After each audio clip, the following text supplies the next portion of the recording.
एक बार की बात है, एक बाघ एक पिंजरे में फंस गया। उसने वहां से निकलने की बहुत कोशिश की, पर असफल रहा। उसी समय एक ब्राह्मण उस रास्ते से गुजर रहा था। बाघ ने उससे कहा, अरे मुझे यहाँ से बाहर निकालो। ब्राह्मण ने उत्तर दिया, मैं ऐसा नहीं कर सकता। अगर मैंने तुम्हें बाहर निकाला तो तुम तो मुझे ही खा जाओगे। बाघ ने कहा, डरो मत दोस्त, ऐसा बिल्कुल नहीं होगा। मैं तो जिंदगी भर तुम्हारा आभारी रहूंगा और तुम्हारी सेवा करूंगा। मेरी मदद करो। बाघ बहुत रोया और उसने ब्राह्मण से बहुत विनतियां की। उसके आंसू देखकर ब्राह्मण का दिल पिघल गया और उसने बाघ के पिंजरे को खोल दिया। बाघ उछलकर बाहर आया और ब्राह्मण को पकड़कर बोला, तुम कितने भोले हो। अब तुम्हें खाने से मुझे कोई नहीं रोक सकता। मैं कितने दिन से भूखा था, पर आज जमकर खाना खाऊंगा। ब्राह्मण ने बाघ से बहुत निवेदन किया कि उसे जाने दे। उसने तो बाघ की जान बचाई थी।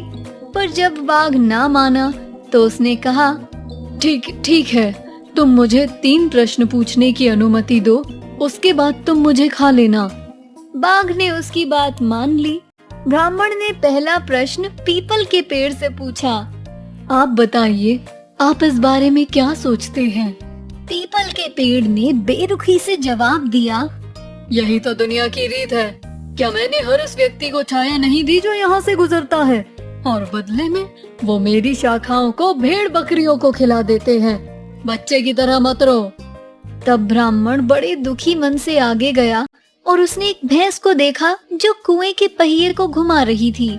वही प्रश्न ब्राह्मण ने दोबारा भैंस से पूछा तो भैंस ने कहा, ये बहुत बेवकूफी होगी कि तुम किसी का धन्यवाद देने का इंतजार कर रहे हो। मुझे देखो, जबकि मैं इन्हें दूध देती हूँ और ये मुझे खाने को बस कपास के बीज और खली देते हैं। अब ये लोग मुझसे यहाँ काम करवा रहे हैं और मुझे खाने के लिए चारा भी नहीं देते। ब्राह्मण बेचारा अब और भी ज्यादा दुखी हो गया।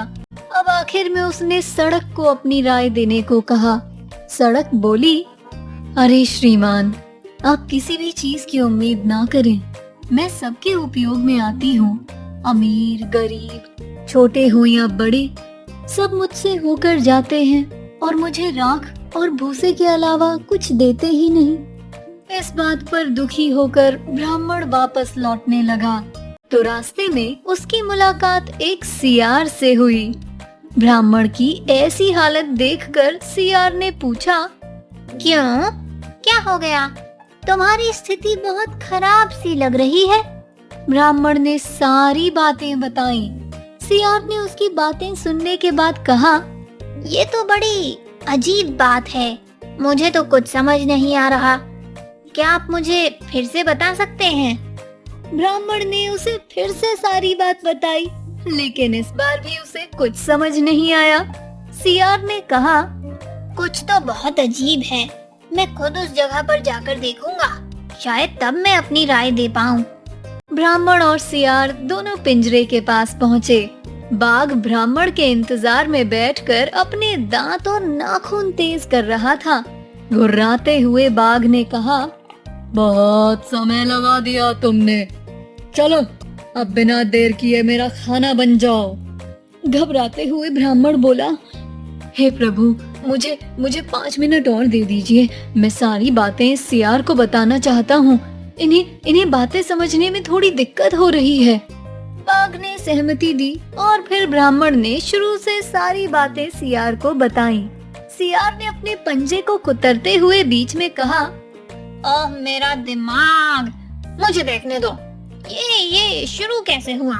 तुम पिंजरे में थे और बाघ चलकर आया। बाघ ने बीच में कहा, तुम कितने बेवकूफ हो, मैं पिंजरे में था। सियार डरने का नाटक करने लगा। अब हम बिल्कुल, हाँ मैं पिंजरे में था। नहीं मैं नहीं था। अरे मुझे कुछ समझ क्यों नहीं आ रहा। रुको, मुझे देखने दो। बाघ ब्राह्मण में था और पिंजरा चलकर आया। अरे नहीं नहीं नहीं, ये भी नहीं। मेरी बातों का बुरा ना मानो और अपना भोजन शुरू करो। मुझे ये बातें कभी समझ नहीं आने वाली। सियार की बेवकूफी पर बाघ ने कहा, समझ में आएगी, रुको मैं समझाता हूँ। देखो मैं हूँ बाघ। सियार ने कहा, हाँ बिल्कुल। बाघ बोला, और ये है ब्राह्मण। सियार ने कहा, बिल्कुल प्रभु। बाघ फिर बोला, और ये है पिंजरा। सियार ने कहा, हाँ प्रभु। फिर बाघ ने कहा, और मैं पिंजरे के अंदर था। समझ आई बात? सियार बोला, हाँ नहीं। बाघ ने बेचैन होकर कहा, क्या सच में?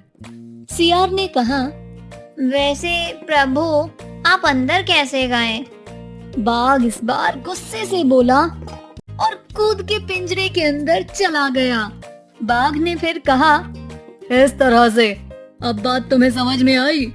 सियार ने मुस्कुराते हुए कहा, हाँ अब मैं समझ गया। और उसने एक झटके में पिंजरे का दरवाजा बंद कर दिया।